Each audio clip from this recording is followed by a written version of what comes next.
Oke guys, assalamualaikum warahmatullahi wabarakatuh guys. Kembali lagi bersama saya di channel Tugu Daily Vlog. Oke guys,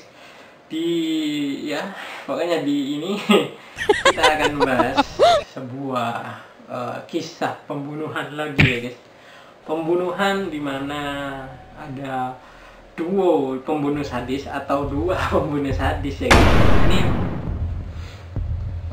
membunuh ya guys, membunuh orang, bukan membunuh hewan. Membunuh hewan ya lagi yo nggak tahu ya, diberitakan lah pasti, tapi nggak seheboh membunuh orang gitu deh ya. Oke guys, ini saya akan bahas. Sebelum itu jangan lupa subscribe channel ini, support channel ini biar uploadnya tiap hari, like dan share. Oke, komen ya aja di sana. Oke guys, ini adalah pembunuhnya bernama Leonard Lake dan Charles NG guys. Nah, yang kayaknya aku nggak tahu sih yang Leonardo Lake ini yang mana, yang Charles NG ini mana kurang tahu, tapi kayak dari yang sebelah, kalau dari foto ya yang sebelah sini ya guys, sebelah kiri ya guys, kayak orang Mandarin guys, kayak orang Cina gitu ya guys. Dan sebelah kanan sepertinya Timur Tengah, sepertinya ya guys. Nah, kisah pembunuh berantai yang sadis ya guys, pastinya sering membuat bulu kuduk kita berdiri. Tapi bagaimana jadinya jika pembunuh berantai itu tidak satu tapi dua orang guys. Nah, Leonard Thomas Lake atau yang biasa disebut Leonardo Lake adalah seorang pembunuh berantai asal Amerika, orang Amerika guys, yang sering menyiksa para korban sebelum membunuhnya guys. Jadi korbannya itu disiksa dulu guys sebelum dia membunuh si korban itu guys. Pria yang lahir pada tahun 1945 itu melakukan aksinya tersebut bersama seorang rekannya bernama Charles NG guys. Aksi keji mereka sempat tidak terdeteksi selama 2 tahun guys. Hebat jadi si Leonardo Lake sama Charles NG ya guys. Sebelum akhirnya mereka berhasil diamankan oleh polisi ya guys. Nah, yang dari awal ya guys aku ceritain singkat ya guys. Yang pertama adalah pertemuan Lake dan Charles guys. Lake merupakan seorang pria yang menderita gangguan mental karena perang dan didiagnosis memiliki gejala skizofrenia atau penyakit yang membuatnya menjadi sering berhalusinasi guys. Jadi skizofrenia itu penyakit halusinasi ya guys. Kayak gimana gitu, mikir-mikir sembarang gitu guys. Sebelum melakukan pembunuhan ya guys, Lake dikabarkan juga pernah melakukan perbuatan tidak wajar seperti mengambil foto saudara perempuannya tanpa busana dan memutilasi hewan.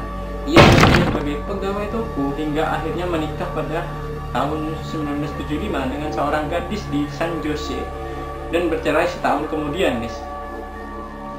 Nah, suatu hasrat membunuhnya pun muncul guys.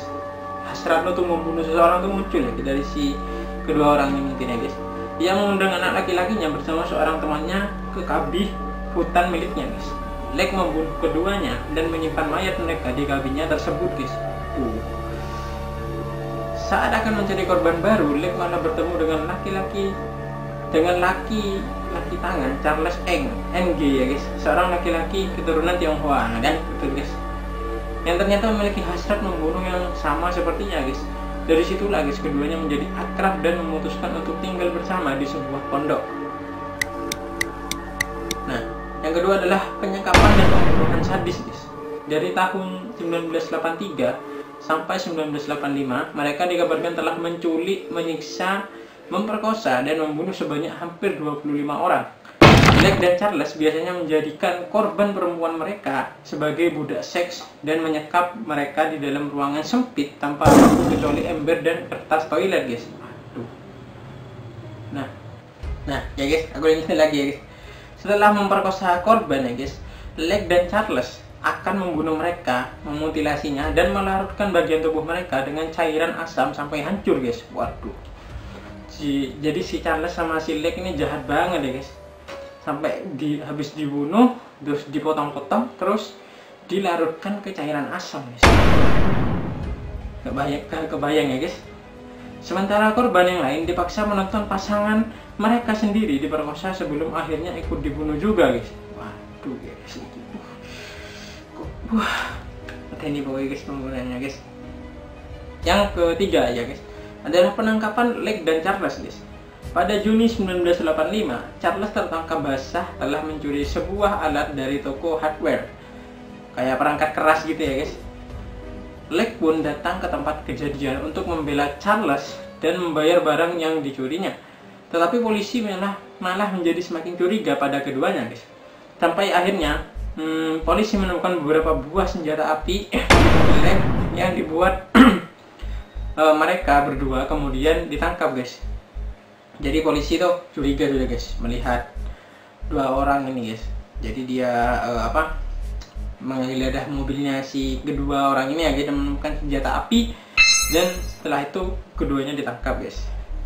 Nah, setelah diselidiki lebih lanjut ya guys, polisi akhirnya berhasil mengungkap kasus pembunuhan keji yang telah dilakukan oleh keduanya guys. Puluhan mayat manusia dengan kondisi mengenaskan ditemukan di pondok tempat tinggal mereka berdua tinggal guys.